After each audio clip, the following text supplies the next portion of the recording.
Hey everyone, it's Denise Brown from the Caregiving Years Training Academy. Thank you so much for joining me, those who are here live and those who are watching the recording. Today, we're going to talk about steps you can think about taking after your personal caregiving experience ends. So we're going to start with this question. What's next for me after caregiving ends? And it can feel like you are looking out into this open field, a clean slate, a blank canvas. And certainly there's opportunities when you feel like, okay, I can see that I can fill this up with what works for me. It's just that sometimes you think, okay, but how? Like, what am I going to do? So it's important to know that as you look at, for instance, the blank canvas, you yourself are not blank. You are full of wisdom and insights that you gained during your personal caregiving experience. It's so helpful to know that. And what you're looking to create is an expression of that wisdom, of those insights. You're not the blank canvas. What's in front of you is. And what you're looking to do is to figure out, how do you use the wisdom and insights that you've gained to create what becomes next for you? How do you fill that blank canvas with your wisdom and insights and turn it into what's next for you? So think about all the wisdom and insights you've gained because of your personal caregiving experience. So you now know how to motivate the unmotivated. And I think about that sometimes as it relates to more of our family members who are secondary support systems to us. We might be the primary, and we have other family members, and you feel like you're always motivating them. I think about maybe some motivation around your caree. I was not really that successful with motivating my parents, but I was more successful in motivating my siblings to be present and to be helpful. You also have figured out how to coordinate what feels like an impossible task to coordinate. That's caregiving. So you're coordinating providers, services, programs, and making it work. And what you coordinate for one moment might need something different for the next moment. So you're coordinating and then coordinating and then coordinating.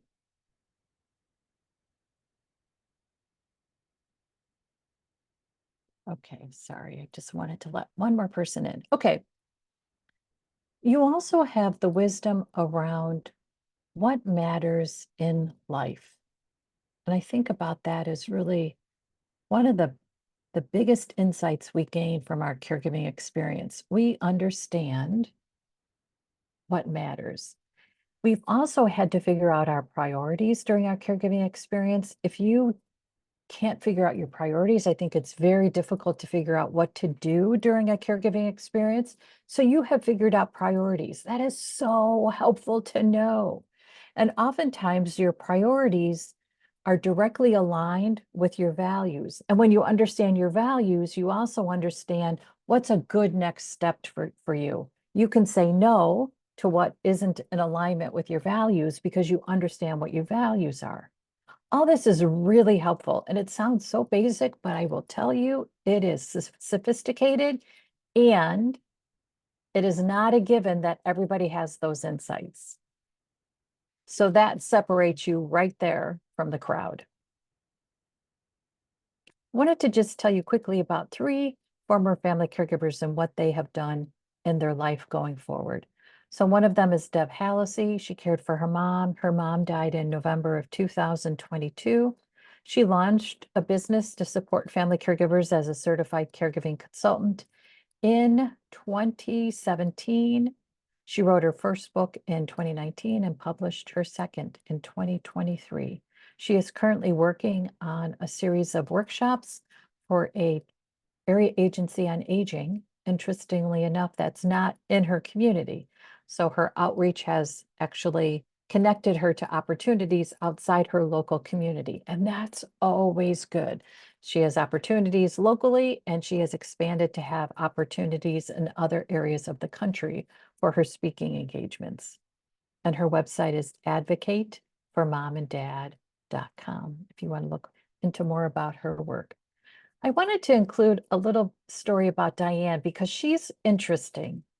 Diane cared for her parents, and she had a job she loved that she lost because of the terrible time she had juggling her caregiving responsibilities and her job. And she did everything within her power to be present on time, meeting her sales goals in her job, and she still lost her job. So she pivoted to working for a home care agency. She was a professional caregiver at the same time she was a family caregiver. And she worked her way through and up the agency, and now she trains professional caregivers like home health aides and certified nursing assistants in her agency. So she started as a professional caregiver and moved her way up, and now she's an educator within that home care agency. And we had an opportunity to do some research around direct care workers starting 2 years ago, the summer of 2022. And I was able to reach out to Diane and ask her for help, not only in recruiting direct care workers, professional caregivers to participate in the research, but also to gain her insights into the challenges their agency has around hiring and retaining direct care workers. She worked in retail in a jewelry store, lost that job, and was able to figure out her next opportunity and then build that out. And then build it out so she became an expert for us when we were looking to research direct care workers. And then Kathy took a little different spin, I guess you could say, on how to support family caregivers. She focuses on supporting those who are grieving. And we know that grief is ever present in a caregiving experience. It's not just related to the end of caregiving, it's throughout a caregiving experience. So she supports family caregivers throughout their grief experience. And she also is what we call a skills consultant in our certified caregiving consultant training. In many ways, she's a mentor for those who are going through that training. And if you'd like to learn more about her work, you can go to her website, caregrieveheal.com. In addition, she hosts a monthly conversation called an unhurried conversation about grief and loss. And you can register to join her through caringourway.com, which is our community. And I think it's on the first Saturday of every month.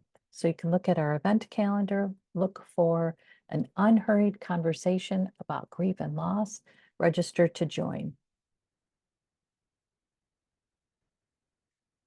In many ways, what we're looking at is our next vocation. And I say that because the process I'm going to share with you, I learned, interestingly enough, from a priest. I joined my mom's church guild when she was alive so that I could provide transportation and help her during the meetings. And then I continued to stay in the guild because the ladies were so nice. And it's affiliated with a Catholic church. And we often have our priests come and give us presentation. One came once and gave us a healing exercise that was really actually fabulous. So there was one priest that came to talk about how he helps young adults determine if the priesthood is right for them. And he used a process that I thought actually was really great. And I've modified it so it's appropriate for our work, but I thought it was really helpful to think about a process to help us better understand what's our next step. What's the right vocation for me? And when I think about vocation, I use it in a very generic, all-encompassing way. It could be related to a career, it could be related to a volunteer, it could be just how you show up in your day or how you spend moments in your day. However you want to define vocation as it relates to what's next for you works. So what he talked about is the equivalent, I've tweaked it a little bit, to capacity, completion, and zest. let's take a look at capacity. Caregiving has ended for you. What's your capacity right now? And it's important for us to be gentle around capacity, knowing that our capacity for today could change and increase in a month. Depending on when caregiving ended, you might feel depleted and your body might still hurt. That's temporary. It's important, though, that you're aware of that capacity as you think through, well, what can I really do right now? What feels possible for me to create, to develop, to consider, given my capacity today? It might be that the capacity you have today is simply to daydream, to just sit still with eyes closed and allow your mind to wander and to create a vision for your future. Maybe next week you have the capacity to research. You have an idea of a vision for your future. What do you need to make that a reality? That's your research. And then maybe the following week, you have the capacity to do some informational interviews. You've decided that there's a career or a volunteer opportunity that really is speaking to you, and you found others who are doing that. Maybe you did a search on LinkedIn, and so now you want to schedule time just to ask those individuals about their work. How did they get that job? How did they start that career? How did they launch that small business? So capacity changes. And it's good to know that because there are some days where you're not going to have capacity, and know again, that's temporary. The capacity will return, it will grow. Rather than judging it, just be aware of it.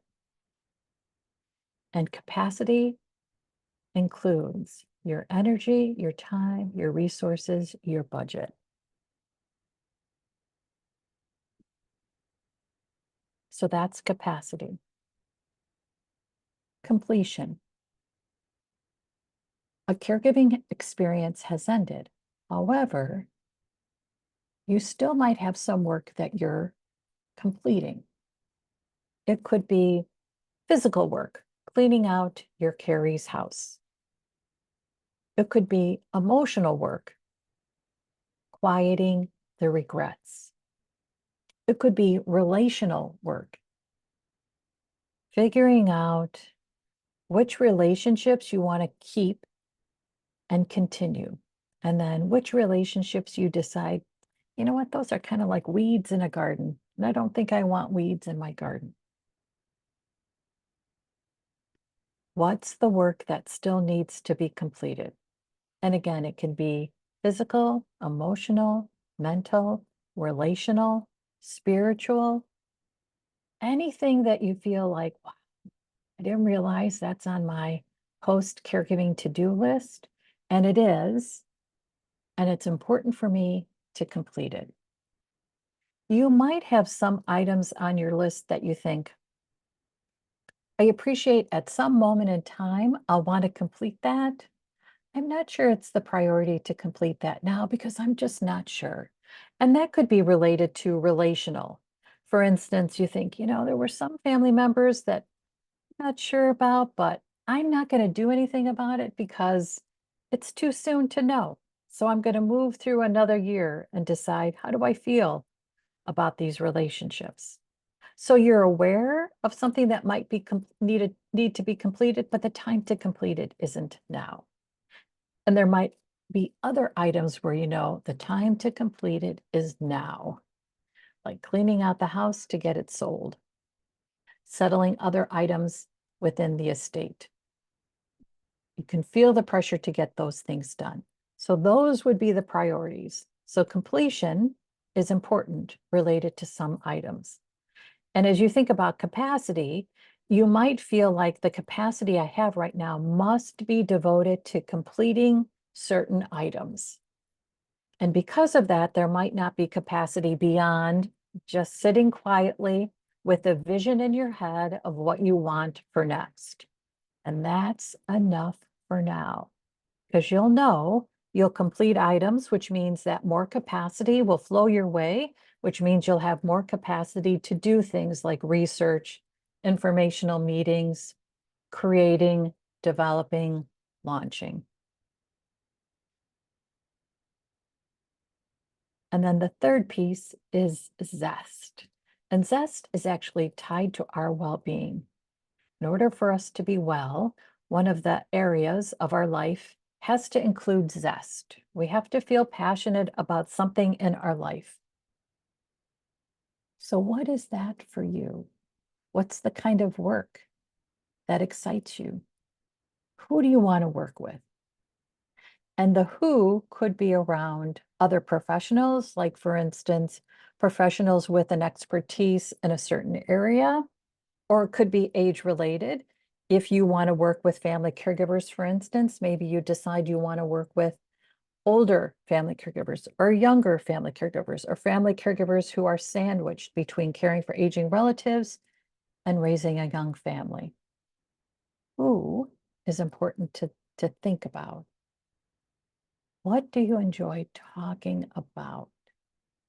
I think this is important to be aware of, because I think we have a tendency to dismiss this a little bit. What captures your interest in a conversation is important to pay attention to. And then what's the difference I want to make? It could be you want to make a difference in a certain population. You want to make a difference with a certain product. You want to make a difference within a certain organization. These are all ways to track your passion.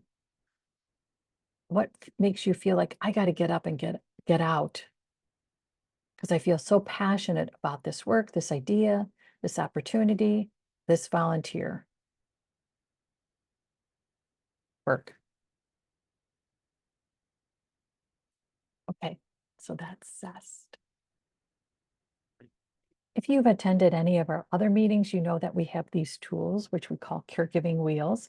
These are a huge part of our training programs.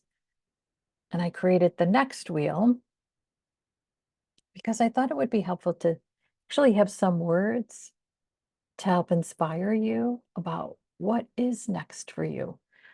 So for instance, maybe what's next for you isn't related to a career, but maybe it's related to finding love again. Maybe you think, you know what I really want to do? I want to start dating again. I want to meet my partner in life. So that's next for you. It could be a purpose. It could be advocacy. And maybe you think, you know what, the advocacy that I want to really focus on is just getting the word out through social media about how to solve a particular problem. If advocacy is of interest to you, you can take our certified caregiving advocate training. It's 1 hour, but it's a really good hour. And in the summer, you can pay what you want for it. So it's a good deal.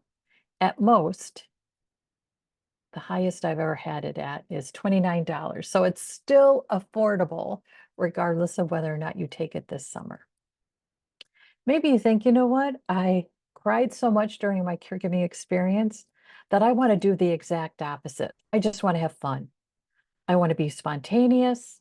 I want to enjoy moments. I want to be present to activities and relationships that just feel fun. You might think, I want to do a little more healing, and the healing could be related to doubts or regrets, relationships again, or just your body, because our body hurts after caregiving ends. And maybe you think, I just have to focus on taking care of my body because it's begging for me to do it. Maybe you think, I just want to have peace in my life. So you're going to make peace with individuals or yourself or with your faith, or maybe you think my Carrie has died. There's a couple things that I just felt were oh, making me feel a little, oh, I wish I would have resolved that. So you want peace in your relationship with your Carrie. So create that. We can create that regardless of whether our Carrie is still on earth or is now in heaven or wherever you believe the next place we go to after we move on from earth. And maybe you think, you know what, I just want to create something. I just want to sit with my Sharpies and a blank piece of paper and start creating. It could also be that you want to decide. Maybe you want to decide where you live, and you'd think the first decision where I live will inform the next decision. And it could be you decide, I've been living in the house that I shared with my Carrie. Now's the time to sell it. And then once I sell the house, I'm going to just rent an apartment, same community. And that might free up some finances for you. So you feel like, okay, now I can fund a small business I want to start. Or maybe you move to a different locale during caregiving. It's not somewhere that you want to stay. And you think, okay, now's the time to move to where I want to live the rest of my life. So decisions can be about who you are, where you are, how you are. You could pick one word and focus on that for a couple minutes each day, each week, whatever it is that works for you. And this is just inspiration to get you thinking. It's not supposed to be exclusive, meaning there might be words you're thinking of that aren't on the wheel, and that's fabulous. Those are the words you want to pay attention to. Those are the words that you want to say, okay, what do I do about this? I hadn't thought of it, but now I'm inspired to think of it. So now you want to think about, okay, what do I do about this?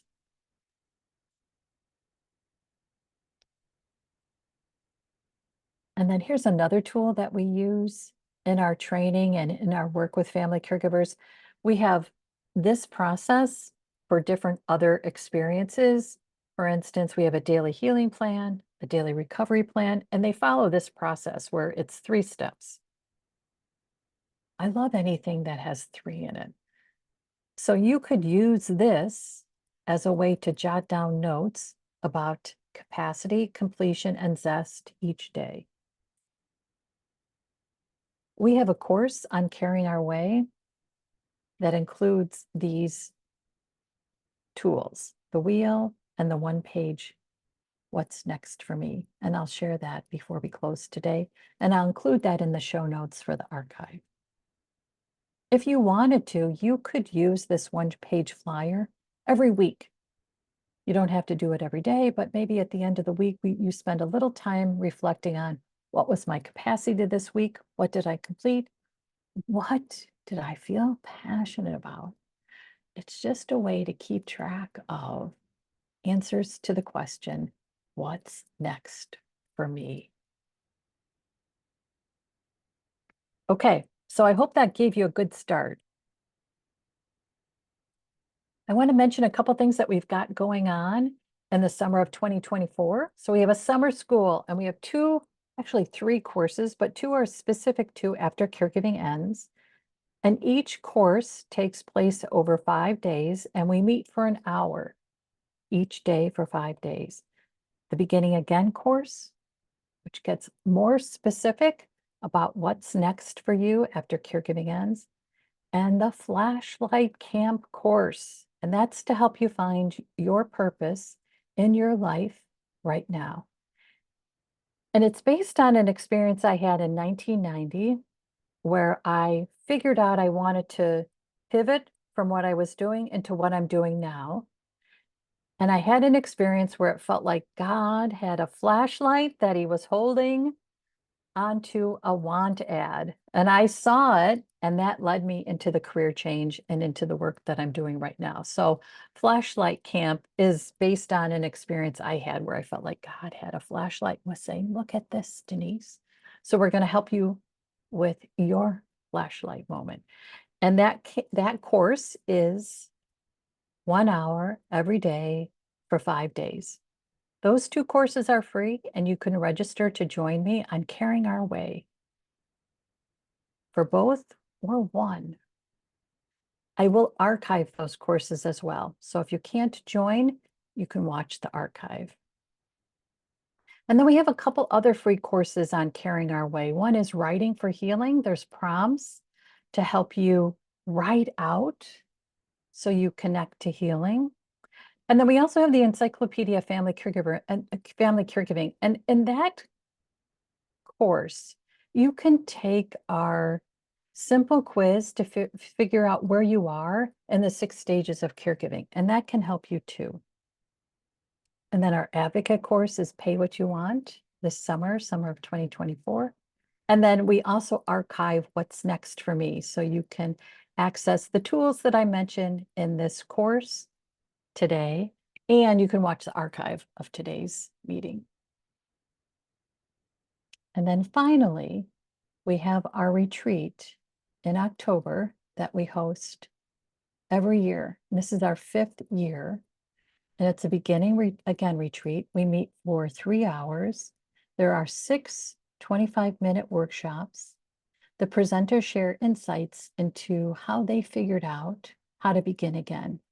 And if you feel like you have figured out a strategy that's really helpful, please consider submitting a proposal to present, because we'd love to have you join us. And you'll find more information about that on Caring Our Way. Okay, so if you've joined, oh, you know what? I just want to mention one other thing. If you are thinking, I just would love to talk this out with someone, you are welcome to schedule time with me. And there is the link to my calendar.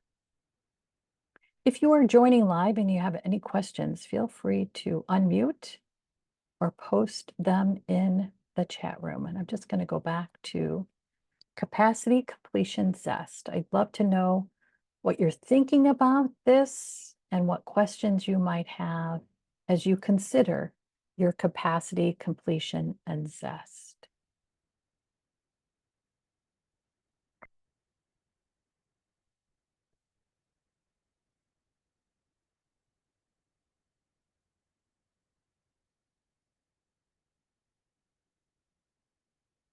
Okay, I'll give everybody just another couple seconds if you've joined us live, if you have any questions.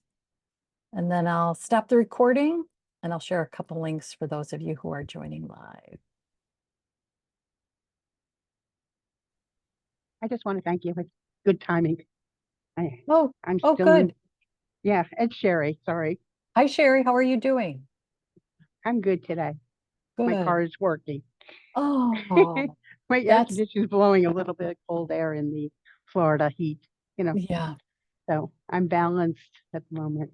But Oh, this was good. nice. This was good, like emotional for me. Oh, good. It's interesting to think about how a car that runs and air conditioning that comforts is part of your capacity. If your car isn't running, that impacts your capacity. If the air conditioning is broken and it's really hot out, that impacts your capacity. So thank you for those comments, because we want to be really gentle with ourselves as we think about capacity, because capacity changes not only based on what's happening inside of us, but what's happening outside of us. And sometimes it's completely out of our control. So if our capacity is less because of something that's completely out of our control, rather than beating ourselves up, we just adjust our capacity. And again, I go to, it can be really helpful just to close your eyes and visualize the future you want. That is a good use of time. Well, I can visualize a lot of things happening, and then I open my eyes and it's still there. Yes, right. Well, I know, but I love the relief that closing my eyes and having a vision of what I want gives me. It just motivates me a little bit more when I open my eyes and I think, okay, I've got a little more work to do, and that's okay. I can do it. I can do it. I actually get to the point where I feel like I'm just floating on water and thinking about all the things and actually see myself doing it, which it's just physically getting up and doing. And you know, what's interesting? The other piece of it is we wait for motivation. And one thing I always remind myself, I'm motivated after I take action. The action creates the motivation. And action, Oh, can- it does yes, an action does not have to be flow, big. Yeah. and it flows. Yes, it flows.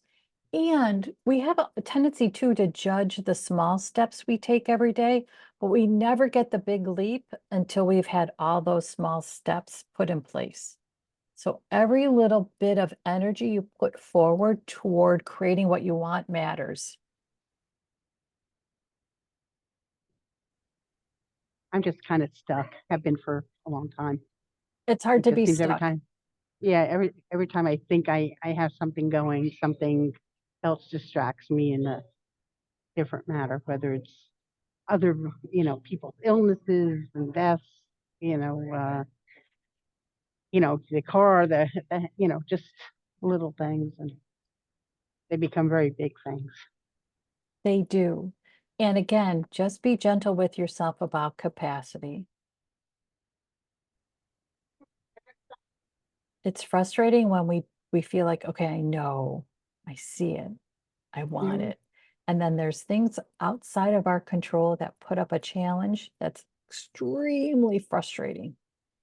Right. And keep the vision, keep the vision.